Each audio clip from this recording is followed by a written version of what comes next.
Hello guys, this is Nitin Dhingra. और जो आज हम चैप्टर करने वाले हैं वो है क्लास 10 का chapter number 1, chemical reaction and equation. So I hope कि मैं आपको बहुत अच्छे से पढ़ाऊँ, बहुत मेहनत कर रहा हूँ और आपको वीडियोस पसंद भी आ रही होंगी। तो वीडियो पे कमेंट्स कर दिया करो, लाइक कर दिया करो एंड शेयर कर दिया करो। सो ठीक है, ये तो कॉमन सी बात है, सभी यूट्यूबर्स बोलते हैं। ठीक है, हम पढ़ना स्टार्ट करते हैं भाई। तो चैप्टर का नाम है chemical reactions and equation. So chemical reaction and equation क्या है, ये टॉपिक का मतलब समझ लेते हैं चैप्टर का, फिर हम बढ़ेंगे। तो केमिकल रिएक्शन वो रिएक्शन होती है जब, देखो क्या होता है कि एक चीज़ होती है जब वो रिएक्ट करती है तो उससे कोई चीज़ नहीं बनती है। जब कोई चीज़ रिएक्ट करती है तो कोई नई चीज़ बनती है। जो रिएक्ट करती है उसे रिएक्टेंट कहते हैं, जो नई चीज़ बनती है उसे प्रोडक्ट कहते हैं। ठीक है, तो केमिकल रिएक्शन यही है कि जब रिएक्टेंट आपस में रिएक्ट करें और नया कोई चीज़ बनाएं, उसे बोलते हैं प्रोडक्ट, और इस प्रोसेस को बोलते हैं chemical reaction. So whenever reactants are combine, जब भी रिएक्टेंट्स जुड़ें और बनाए क्या, product, this is known as chemical reaction. So this is the definition. अच्छा, फिर जब हम, अभी तो देखो हमने ऐसे लिखा, और जब हम क्या करें, जो रिएक्टेंट्स होते हैं उनको सिंबॉलिक फॉर्म में लिखना स्टार्ट करते हैं। सिंबॉलिक फॉर्म क्या होती है? फॉर एग्जांपल, कार्बन के लिए सिंबल रखा है C, ऑक्सीजन के लिए सिंबल रखा है O2। तो जब कार्बन और ऑक्सीजन कंबाइन करते हैं तो बनता क्या है? Carbon dioxide. तो ये जो कार्बन डाइऑक्साइड बन रहा है ये भी क्या है? Chemical reaction. पर क्योंकि हमने इसको शॉर्ट फॉर्म में लिख दिया C+O2, इस symbolic representation, the symbolic representation of elements is known as the chemical equation. Right, तो डिफरेंस आपको पता चल गया है। तो चैप्टर का नाम यही था, chemical reaction and equation. Reaction में तो सिंपली चीज़ें लिख लेते हैं हम। सिंपली का मतलब जैसे आप यहाँ पे देख लो, मैंने क्या लिखा हुआ है, मैग्नीशियम प्लस ऑक्सीजन बन रहा है मैग्नीशियम ऑक्साइड। इस तरह की रिएक्शन को मैं क्या बोलूँगा? इस तरह की रिएक्शन को बोलूँगा मैं केमिकल रिएक्शन। है तो ये दोनों ही केमिकल रिएक्शन, बट जब किसी केमिकल रिएक्शन को सिंबॉलिक वे में रिप्रेजेंट करते हैं तो उसको हम बोलते हैं केमिकल इक्वेशन। ओके, सो आगे बढ़ते हैं। तो इस चैप्टर को जब आगे बढ़ते हैं तो इंपॉर्टेंट चीज जो कि समझने वाली है वो ये है कि इस यूनिवर्स में दो तरह की प्रोसेसेस को जनरली कंसीडर किया जाता है। फर्स्ट प्रोसेस है फिजिकल प्रोसेस और सेकंड प्रोसेस है केमिकल प्रोसेस। और अब पेपर में बहुत बार डिफरेंस पूछ लिया गया है कि write down the differences between the physical process and chemical process. इस डिफरेंस के साथ साथ आपको इसकी थोड़ी डीप नॉलेज देने के लिए मैंने कुछ पॉइंट्स लिख दिए हैं। तो आपको कैसे पता चलेगा कि ये प्रोसेस फिजिकल प्रोसेस है और ये प्रोसेस केमिकल प्रोसेस है? तो स्टूडेंट्स ध्यान से समझ लो, फिजिकल प्रोसेस वो प्रोसेस होती है जिसके अंदर जैसे पानी है, ठीक है, पानी से बन गई बर्फ यानी कि आइस। तो जब आइस बनी तो पानी ने अपनी स्टेट चेंज कर ली, यानी कि लिक्विड से वो सॉलिड हो गया। ठीक है, तो जब ऐसे पानी या कोई सब्सटेंस अपनी स्टेट चेंज करता है और अगर आप उसे वापस उस स्टेट में ले आओ, यानी कि आपने आइस को जमाया, बर्फ को जमाया, फिर आप बर्फ से वापस से पानी कन्वर्ट अगर कर रहे हो, ठीक है, यानी कि रिवर्सिबल प्रोसेस है। तो जो रिवर्सिबल प्रोसेसेस होती हैं, जो रिवर्स हो सकती हैं, उन्हें हम बोलते हैं फिजिकल प्रोसेस। और इसका उल्टा, अगर कोई प्रोसेस केमिकल प्रोसेस कब कहलाती है? जब उसका जो रिएक्शन है वो रिवर्सिबल नहीं हो पाए, यानी कि इरिवर्सिबल। फॉर एग्जाम्पल, जैसे कि समझ लो कार्बन प्लस ऑक्सीजन ने जुड़ा और कार्बन डाइऑक्साइड बनाया, CO2 बनाया, तो ये रिवर्सिबल बेसिकली हो सकता है। बट क्या है कि क्योंकि इनके अंदर कुछ नया कोई चीज़ बन चुकी है CO2, उसे बोलेंगे केमिकल प्रोसेस। यानी कि फिजिकल प्रोसेस में कोई नई चीज़ नहीं बनेगी, बट केमिकल प्रोसेस में एक नई चीज़ बनने वाली है। सो केमिकल प्रोसेस में नई चीज़ भी बनेगी, केमिकल प्रोसेस इरिवर्सिबल भी होगी। ठीक है, और ये जो है दोनों में डिफरेंस है। तो डिफरेंस मैंने लिख भी दिए हैं, हम पढ़ लेते हैं। तो फिजिकल प्रोसेस में क्या है, ये रिवर्सिबल होती है और इसमें कोई नया कंपाउंड नहीं बनता है। और very important, changes at intermolecular level, बहुत छोटे छोटे जो सब्सटेंस के कुछ सबसे छोटे पार्ट होते हैं जिसे हम एटम्स या मॉलिक्यूल कहते हैं, मॉलिक्यूल लेवल पे थोड़े वो चेंजेस आते हैं, ठीक है। यानी कि एटम लेवल पे चेंजेस नहीं आते हैं। डिफरेंस याद रखना, जब एटम लेवल पे चेंजेस आए और वो एटम्स क्या करें, नए नए बॉन्ड बनाने लगें, नए नए बॉन्ड बनाने लगे का मतलब किसी और एलिमेंट से जुड़ने लगें, तब जो प्रोसेस होती है वो होती है केमिकल प्रोसेस। सो केमिकल प्रोसेस को आप देखो, केमिकल प्रोसेस इरिवर्सिबल है, न्यू कंपाउंड्स भी बनते हैं, और कहाँ कहाँ पे changes at atomic level, atomic level पे चेंजेस आएंगे, और इसमें क्या है, नए नए बॉन्ड बनने के कारण नए नए सब्सटेंसेस भी बनते हैं। सो फिजिकल प्रोसेस और केमिकल प्रोसेस मैंने आपको बता दिए। कुछ एग्जांपल यहाँ पे लिखा है मैंने, जैसे मेल्टिंग ऑफ आइस, जब आइस मेल्ट होती है, ठीक है, तो आइस के मेल्ट होने पे क्या होता है, आपको पता ही है कि जो है बर्फ से पानी बन रहा है, ठीक है। स्टेट जरूर चेंज हो रही है, बट स्टेट चेंज होने के बावजूद है वो पानी का ही, यानी कि उसके एटॉमिक लेवल पे कोई चेंजेस नहीं आया है। मॉलिक्यूल्स उसके चेंज हो गए हैं, पहले मॉलिक्यूल्स उसके कुछ और हो गए थे, अब कुछ और हो गए हैं, सिर्फ इतना डिफरेंस आया है। बट अगर एटम लेवल पे चेंज आ जाता तो ये केमिकल प्रोसेस होता। जैसे कि दूसरा एग्जांपल है रस्टिंग ऑफ आयरन, जब आयरन को जंग लग जाती है तो उसमें नया एक केमिकल कंपाउंड फॉर्म हो जाता है, यानी कि आयरन और ऑक्सीजन रिएक्ट करते हैं और एक नया नई कुछ बना लेते हैं, जिसे हम रस्ट कह रहे हैं। वो जो ब्राउन ब्राउन कलर का होता है, भूरे रंग का होता है, वो जंग लग जाती है आयरन को, उसे बोलते हैं रस्टिंग ऑफ आयरन। और यहाँ पे क्या हो रहा है कि वो नया कंपाउंड बन रहा है, कुछ नया बन रहा है ना, तो देयरफॉर ये है केमिकल प्रोसेस। अच्छा, अब एक एग्जांपल लिया हमने, मैग्नीशियम प्लस ऑक्सीजन बनता है मैग्नीशियम ऑक्साइड। और हाँ, ये पेपर में एक दो बार पूछ भी चुके हैं कि जब मैग्नीशियम जलता है ऑक्सीजन की फॉर्म में तो वो कैसी फ्लेम्स देता है, कैसी वो आग निकालता है, तो वो आग निकालता है वाइट फ्लेम। ये आपने याद रख लेना। तो वाइट कलर की फ्लेम्स उसके अंदर निकल रही होती हैं जब मैग्नीशियम जल रहा होता है। तो देखो केमिकल रिएक्शन या केमिकल इक्वेशन में होता क्या है, यहाँ पे देखो मैग्नीशियम और ऑक्सीजन दो रिएक्टेंट हैं, मैग्नीशियम भी रिएक्टेंट है और ऑक्सीजन भी रिएक्टेंट है। जब हम किसी केमिकल इक्वेशन को लिख रहे हैं, केमिकल रिएक्शन को लिख रहे हैं, तो सपोज करके यहाँ टू रिएक्टेंट हैं, तो उनको मैं कैसे ऐड करूँगा, प्लस का साइन लगा दूंगा उसके बीच में। और ये दोनों कहाँ पे हैं, एक एरो है यहाँ पे, ठीक है, इस एरो से ये लेफ्ट साइड में है ना, एरो से कहाँ है, लेफ्ट साइड में है। तो एरो से लेफ्ट साइड में जो होते हैं उन्हें बोलते हैं हम क्या, रिएक्टेंट। क्या बोलते हैं उन्हें, रिएक्टेंट। और जो एरो के राइट साइड में होते हैं, जो कुछ इन दोनों के कॉम्बिनेशन से बन करके आया है, उसे हम बोलते हैं प्रोडक्ट, जो कि यहाँ पे मैग्नीशियम ऑक्साइड बन गया है। फिर यहाँ पे केमिकल रिएक्शन लिख दी है कि मैग्नीशियम प्लस ऑक्सीजन बनेगा मैग्नीशियम ऑक्साइड। अच्छा हाँ, यहाँ पे भी मैंने बता दिया कि ये वाइट फ्लेम के फॉर्म में जल रहा होता है। अभी जो यहाँ मैंने इक्वेशन लिखी है इसको मैं अभी एक्सप्लेन कर दूंगा। अभी फिलहाल के लिए 2-4 मिनट के लिए कुछ और सीखते हैं, ठीक है।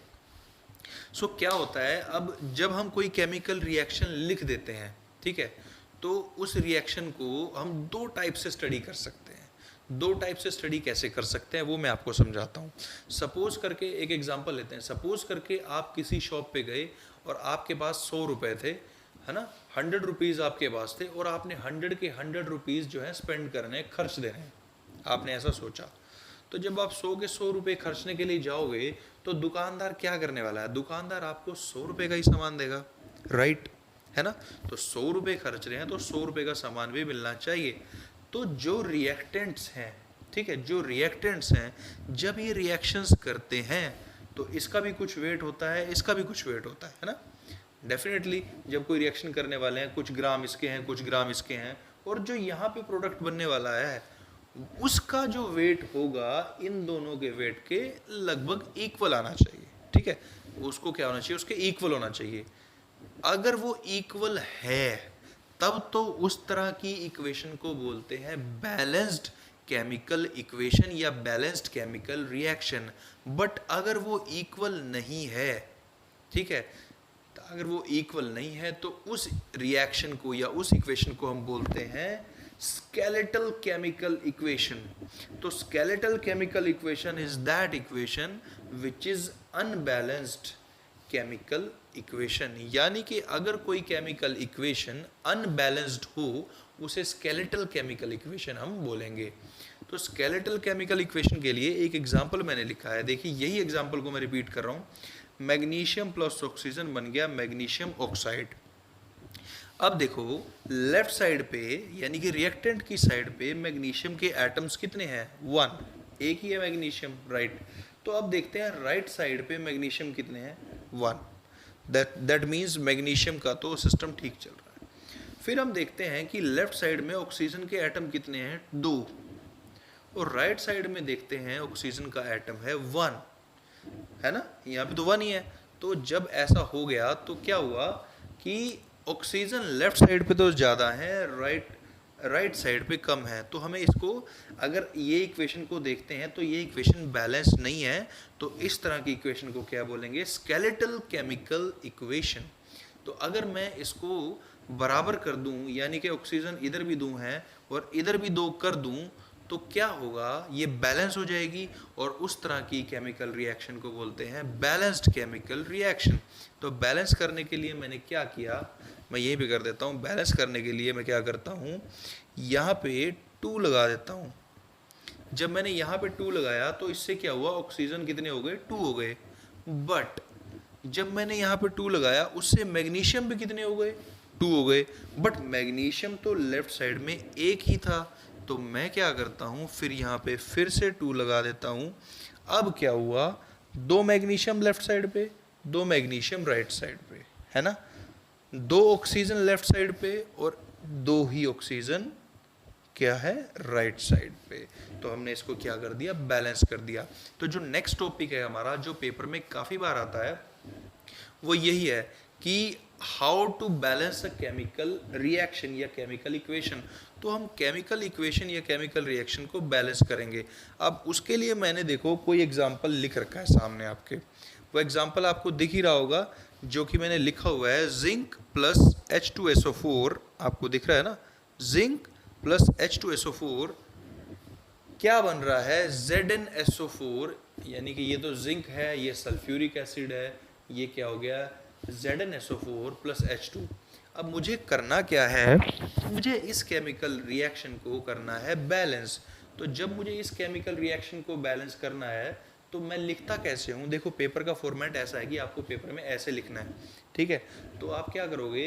एक तरफ लिख लोगे एलिमेंट्स. तो आपने देख ली यहाँ पे कौन कौन से एलिमेंट्स हैं. तो आपने देखा यहाँ पे जिंक है, हाइड्रोजन है, सल्फर है, ऑक्सीजन है, यहाँ पे आपने लिख लिए. फिर आप लिखोगे number of atom on the reactant side and number of atom on the product side. अब आप देखो जिंक जो है लेफ्ट साइड में कितने हैं? 1 है, 1 है ना. और राइट साइड में भी कितना है? 1 है. ओके. फिर आप देखो हाइड्रोजन लेफ्ट साइड पे कितना है? H2 यानी कि 2 है. और राइट साइड पे भी कितना है? 2 है. तो यहाँ पे भी 2 है और यहाँ पे भी 2 है. फिर आप देखो सल्फर यहाँ पे 1 है और राइट साइड में भी 1 है. तो यहाँ लिखा 1, यहाँ लिखा 1. अब देखते हैं ऑक्सीजन. ऑक्सीजन यहाँ पे कितने हैं? 4 हैं. O4 रिएक्टेंट की साइड पे 4 है और प्रोडक्ट की साइड पे भी 4 है. इसका मतलब आप देखो यहाँ पे 1 1 2 2 1 1 4 4 एकदम सही से आपने इक्वेशन लिख दी है. तो इसका मतलब है ये पहले से ही क्या लिखी हुई थी? ये जो रिएक्शन लिखी हुई थी पहले से ही बैलेंस थी. तो ये कौन सी इक्वेशन होगी? बैलेंस्ड केमिकल रिएक्शन या केमिकल इक्वेशन. अब आपकी बुक में एक एग्जांपल लिखा हुआ है iron plus water Fe3O4 plus H2 और इसको कहा गया है कि आप इसको बैलेंस करो. तो आप इसको बैलेंस करने की ट्राई कर सकते हो. कोई डाउट आएगा तो मेरे से पूछ सकते हो, ठीक है. अब इससे जो नेक्स्ट टॉपिक पे हम आगे बढ़ते हैं, तो अभी हमने पढ़ लिया केमिकल रिएक्शन क्या है, केमिकल इक्वेशन क्या है, बैलेंस्ड केमिकल इक्वेशन क्या होती है, फिजिकल प्रोसेस क्या होती है, केमिकल प्रोसेस क्या होती है. अब हम पढ़ेंगे कि कितनी तरह की केमिकल रिएक्शंस हो सकती हैं. तो बहुत तरह की केमिकल रिएक्शन हो सकती हैं. उसमें सबसे फर्स्ट केमिकल रिएक्शन जो होती है उसकी जो टाइप है उसको बोलते हैं कॉम्बिनेशन रिएक्शन. क्या नाम है इसका? Combination reaction. कॉम्बिनेशन जैसा कि नाम से ही क्लियर है कि कंबाइन करना, कॉम्बिनेशन. तो जब दो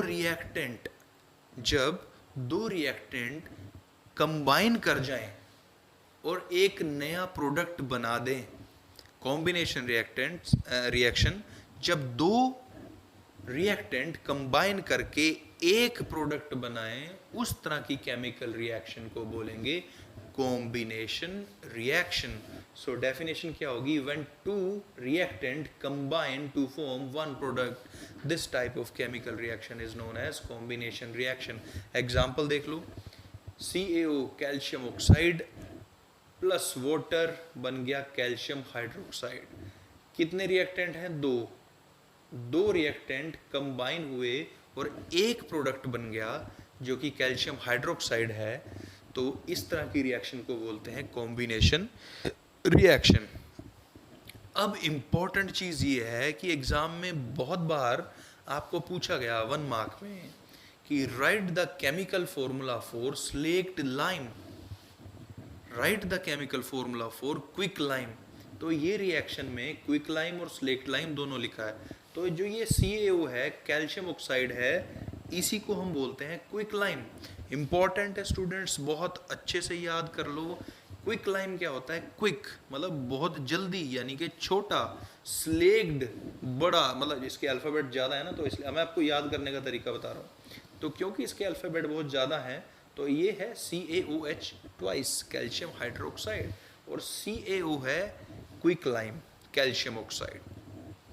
अभी इस प्रोसेस को, ये जो रिएक्शन आपने लिखी है, इस रिएक्शन से एक चीज़ और मैं आपको कराऊंगा। अभी इसको रब कर दूंगा, ठीक है?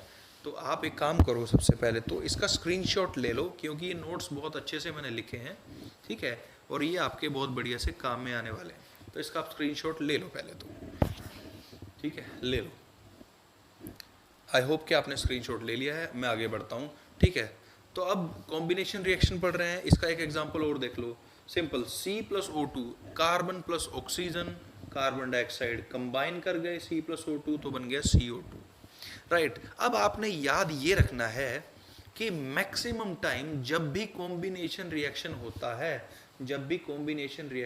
है, तो जो रिएक्टेंट कंबाइन करते हैं और कोई प्रोडक्ट क्रिएट कर देते हैं, इस तरह की प्रोसेस में क्या होता है कि हीट निकलती है, मतलब कि कंटेनर गर्म हो जाता है। जैसे सपोज करके आपने कैल्शियम ऑक्साइड में वाटर डाला, तो जिस कंटेनर में कैल्शियम ऑक्साइड था और आपने उसमें वाटर डाला, वो कंटेनर ना गर्म हो जाएगा, ठीक है? तो क्योंकि केमिकल रिएक्शन चलते चलते कुछ हीट बाहर निकल रही है, हीट एग्जिट हो रही है, तो इस तरह की रिएक्शंस को बोलते हैं एक्सोथर्मिक।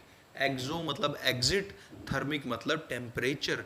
जिस रिएक्शन में टेम्परेचर बाहर की तरफ निकलता है, हीट बाहर की तरफ निकलती है, उस तरह की रिएक्शन को बोलते हैं एक्सोथर्मिक रिएक्शन। सो एक्सोथर्मिक रिएक्शन का एक एग्जांपल तो आपके सामने यही है, CaO + H2O, CaOH twice. Reactions को बहुत अच्छे से स्टडी करना स्टूडेंट्स इसमें, ठीक है? अच्छा, फिर पेपर में कई बार एक और क्वेश्चन आ गया है कि respiration is which type of reaction. So जो रेस्पिरेशन है, रेस्पिरेशन कैसी एक्सरसाइज है, कैसी रिएक्शन है? रेस्पिरेशन है आपकी एक्सोथर्मिक, यानी कि जब भी रेस्पिरेशन होता है, यानी कि हम सांस ले रहे होते हैं, तब कौन सी रिएक्शन चल रही होती है? तब रिएक्शन चल रही होती है आपकी एक्सोथर्मिक, ठीक है? एक्सोथर्मिक रिएक्शन चल रही होती है भाई स्टूडेंट्स। अब एक्सोथर्मिक जो ये रिएक्शन है, तो होता क्या है? होता यह है कि हम जो खाना खाते हैं, हम खाना खाते हैं ताकि हमारी बॉडी की ग्रोथ हो सके, हमारी बॉडी एक्टिव रहे, काम करती रहे। तो जब भी हमारी बॉडी को काम करना होता है, तो उसे चाहिए होती है एनर्जी। तो एनर्जी कहाँ से मिलती है? जो हम खाना खाते हैं उससे मिलती है। तो जो भी हम खाना खाते हैं, हमारी पूरी बॉडी के पार्ट्स, जैसे कि हमारे दांत हैं, हम खाने को चबा लेते हैं, बारीक बना लेते हैं, ठीक है? फिर उसके बाद सलाइवा उसमें मिक्स हो जाता है, आपको पता ही होगा। फिर आपके यहाँ पे एलिमेंट्री कनाल है, यहाँ से खाना होता होता नीचे की तरफ चला जाता है। तो जब वो स्टमक में पहुँचता है, जहाँ पे डाइजेशन प्रोसेस स्टार्ट हो रहा होता है, ठीक है, उसके पास में रेस्पिरेशन प्रोसेस भी चल रही होती है। अब ये रेस्पिरेशन क्या है? देखो, रेस्पिरेशन का मतलब है जो आपने खाना खाया वो कार्बोहाइड्रेट था, ठीक है? जब वो खाना अंदर डाइजेस्ट होने के लिए गया, तो वो कार्बोहाइड्रेट टूट गया और वो किस में कन्वर्ट हो जाता है, वो ग्लूकोज में कन्वर्ट हो जाता है। आपने देखा भी होगा अगर कोई बीमार आदमी है जो खाना नहीं खा सकता, उसको सीधा ही ग्लूकोज देते हैं, ठीक है, ताकि उसकी बॉडी को मेहनत ना करनी पड़े। उसको सीधा ही आप ग्लूकोज देते हैं ताकि उसकी बॉडी सीधा ही डाइजेस्ट करे। सो रेस्पिरेशन या फिर एक्सोथर्मिक रिएक्शन हम पढ़ रहे हैं, तो रेस्पिरेशन प्रोसेस जो है उसकी केमिकल रिएक्शन आपको याद रखनी है। सो ये रहा ग्लूकोज C6H12O6। C6H12O6 जब ये ऑक्सीजन के साथ कंबाइन करता है ग्लूकोज, यानी कि हम सांस ले रहे हैं, रेस्पिरेशन का मतलब तो यही है ना स्टूडेंट्स। तो जब हम सांस ले रहे हैं तो ग्लूकोज प्लस ऑक्सीजन मिलते हैं और ये किस में कन्वर्ट होते हैं, ये कार्बन डाइऑक्साइड और वाटर में कन्वर्ट होते हैं, प्लस हीट, ठीक है, प्लस हीट। यानी कि इस प्रोसेस में क्या निकलता है, स्वेटिंग भी होता है, पसीना भी आ रहा होता है हमें, क्योंकि हीट निकल रही होती है। सो आई होप कि ये आपको समझ आ रहा है। अभी मैंने आपको बोला था कि ये जो रिएक्शन यहाँ पे मैंने लिखी है क्विक लाइम के लिए, इसका मैं एक पार्ट और करूँगा, मैं यहीं पे करने वाला हूँ इसका पार्ट, या मैं ऊपर कर देता हूँ, ठीक है। तो वो रिएक्शन क्या है वो भी मैं आपको बता देता हूँ, वो पेपर में काफ़ी बार पूछी गई है। सो वो रिएक्शन भी आप सीख लो। तो वो रिएक्शन है क्या एक्चुअल में, देखो इस रिएक्शन में क्या हो रहा है कि आपके पास जो ये क्विक लाइम है, यानी कि CaO है, कैल्शियम ऑक्साइड है, ये पानी के साथ जुड़ करके क्या बना देता है, कैल्शियम हाइड्रोक्साइड बना देता है, ठीक है। अब जो ये कैल्शियम हाइड्रोक्साइड है यानी कि CaOH ट्वाइस, ये जो कैल्शियम हाइड्रोक्साइड है ये एटमॉस्फेयर से, हमारे एटमॉस्फेयर में क्या प्रेजेंट है, कार्बन डाइऑक्साइड। तो एटमॉस्फेयर से ये क्या लेता है, कार्बन डाइऑक्साइड लेता है और ये क्या बनाता है, कैल्शियम कार्बोनेट, और इस रिएक्शन में वाटर रिलीज हो जाता है, ठीक है। अब मैं अभी आपको इसका मतलब बताता हूँ। ये तो आपका हो गया स्लेक्ट लाइम। अब ये रिएक्शन को बहुत अच्छे से समझो भाई, यह है स्लेक्ट लाइम, ये तो आपको पता ही है कार्बन डाइऑक्साइड, और ये क्या है, ये है लाइमस्टोन। लाइमस्टोन मतलब पत्थर, यानी कि मार्बल। जो आपके घरों में मार्बल लगता है वो यही कैल्शियम कार्बोनेट है स्टूडेंट्स, ठीक है। तो अब इस रिएक्शन को एक बार फिर से मैं बताता हूँ। कैल्शियम ऑक्साइड मिला और वाटर के साथ और कैल्शियम हाइड्रोक्साइड बन गया। इस रिएक्शन में थोड़ी बहुत हीट भी रिलीज हुई थी। फिर ये कैल्शियम हाइड्रोक्साइड एटमॉस्फेयर से कार्बन डाइऑक्साइड लेता है और कैल्शियम कार्बोनेट बनाता है। अब ये रिएक्शन में इतना प्रेशराइज क्यों कर रहा हूँ, जोर क्यों दे रहा हूँ, अब समझो।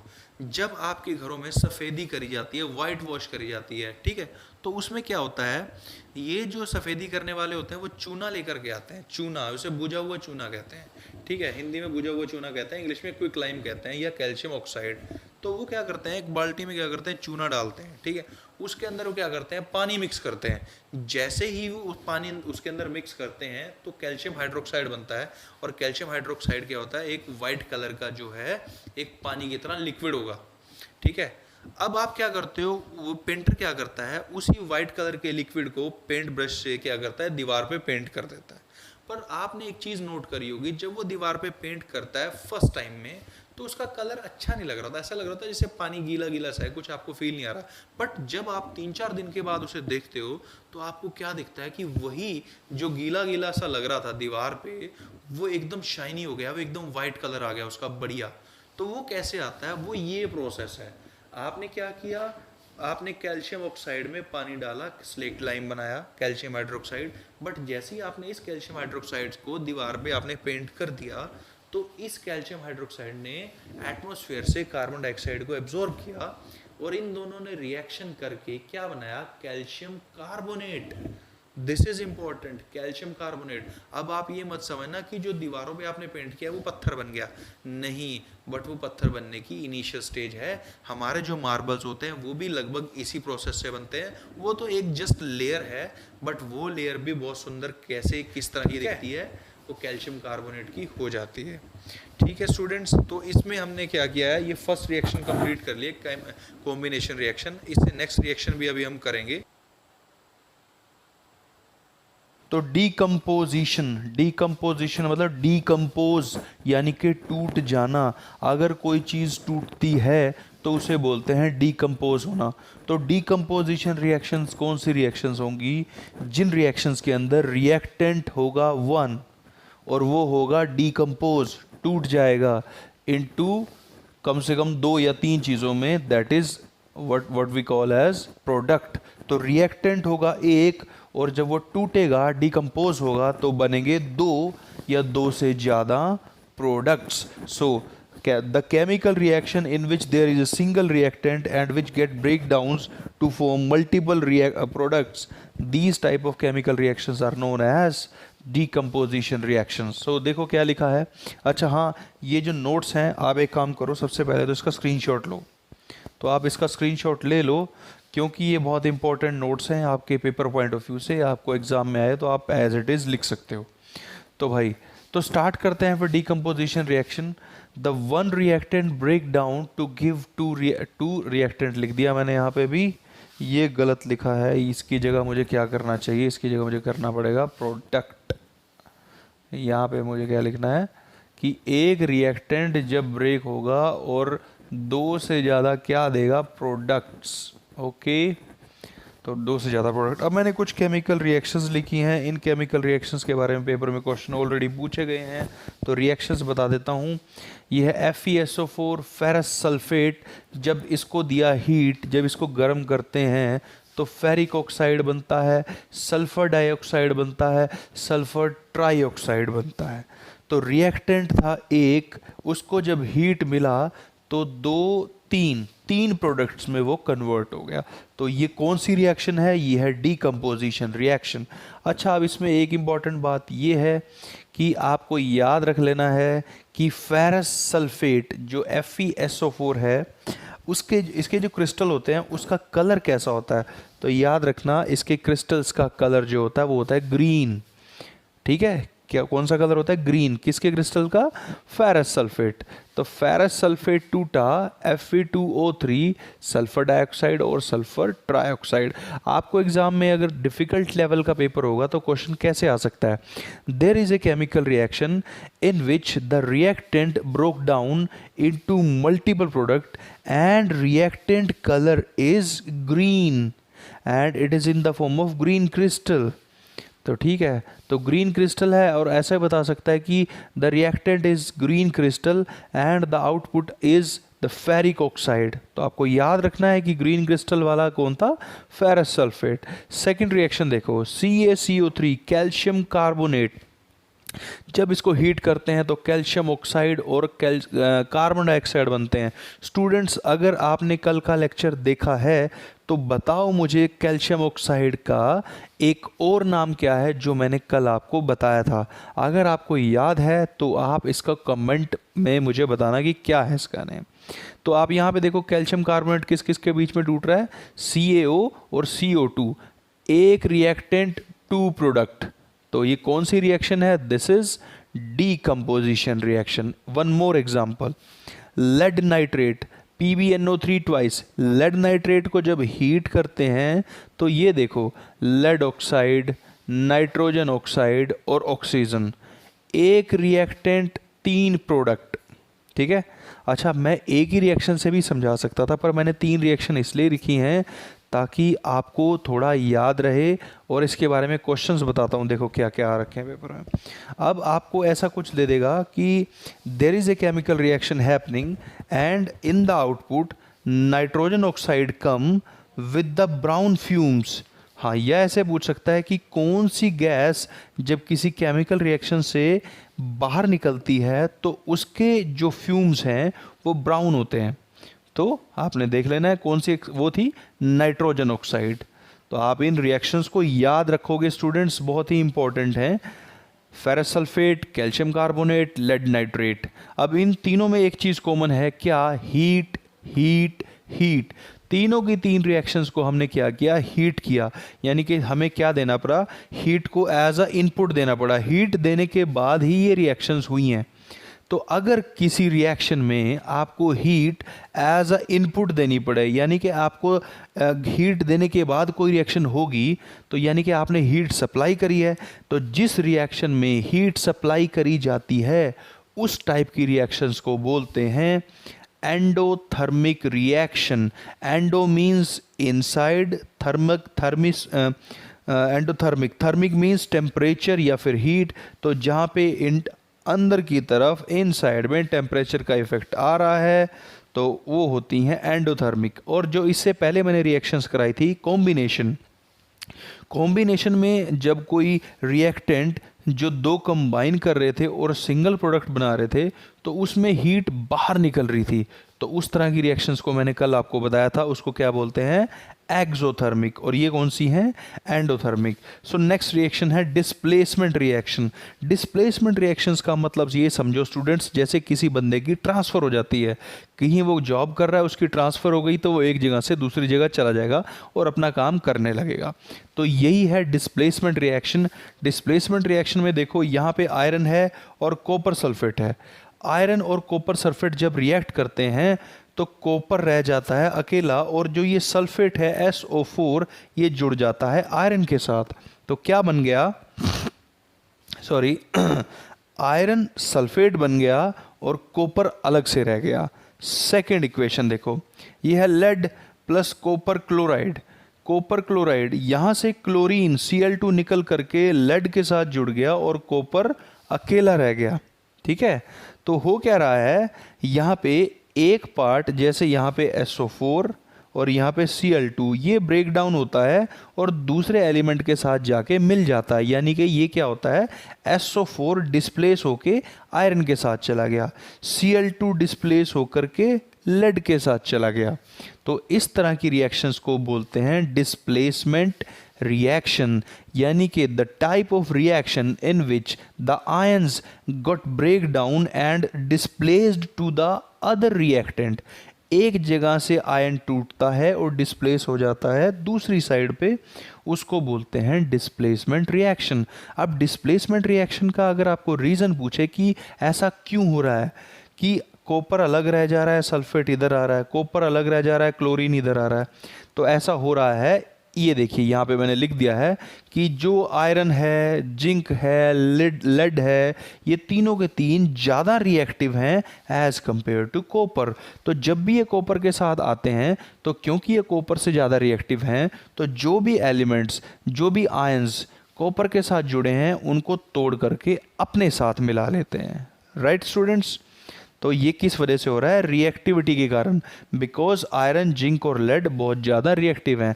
तो यहाँ पे मैंने जिंक की नहीं लिखी, तो ऐसे मैं लिख देता, तो जिंक प्लस कॉपर सल्फेट तो बन जाता zinc sulphate, ZnSO4 plus copper, right.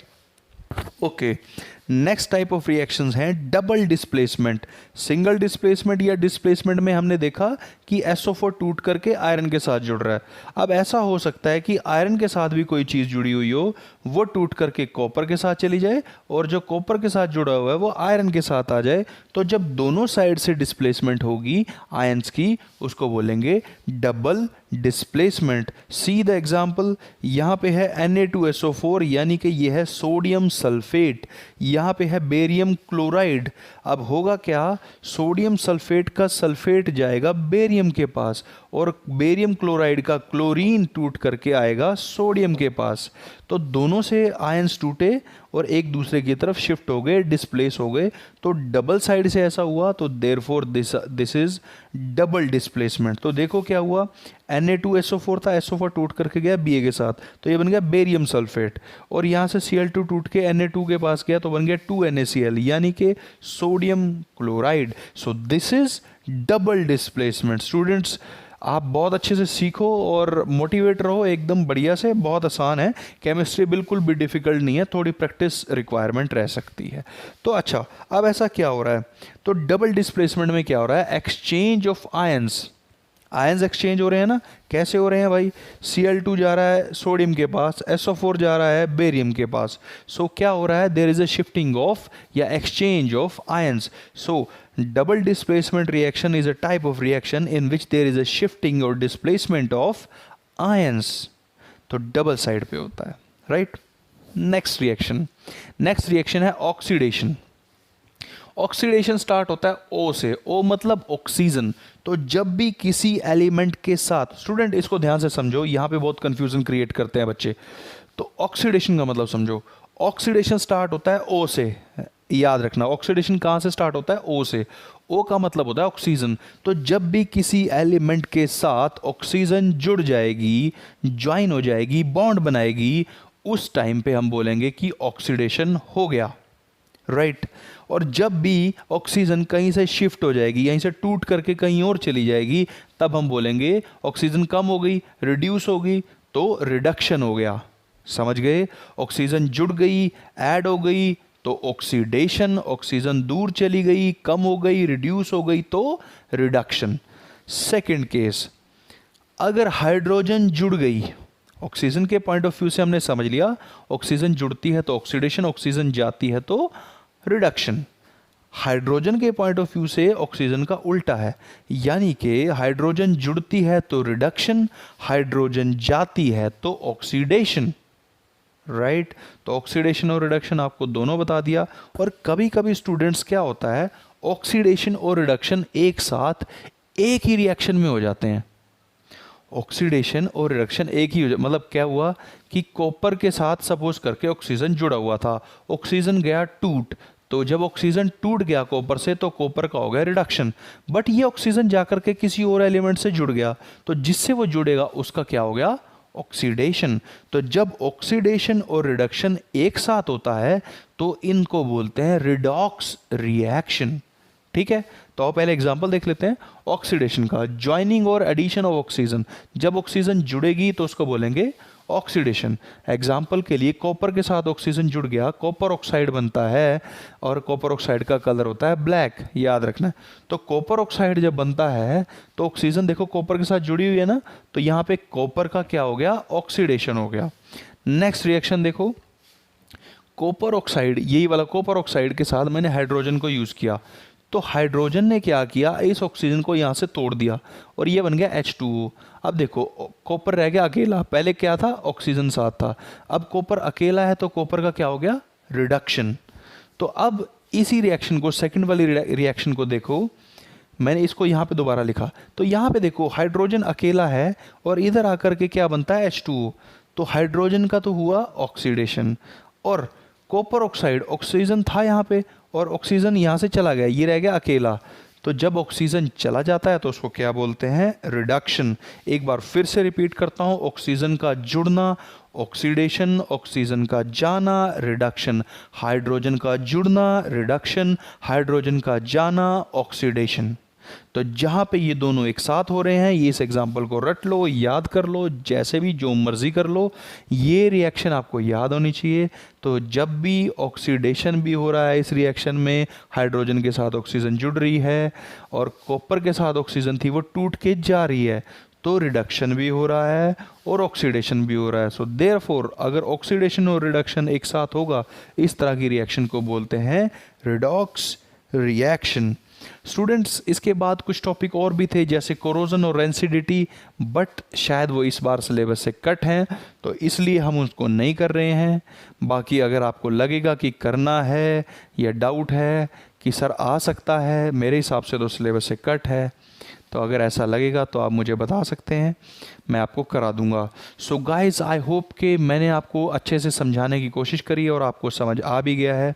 और अगर आपको समझ आ गया है तो वीडियो को लाइक कर दो, कोई कमेंट कर दो जो मैंने क्वेश्चन पूछा था, ठीक है, और शेयर भी कर दो यार स्टूडेंट्स को।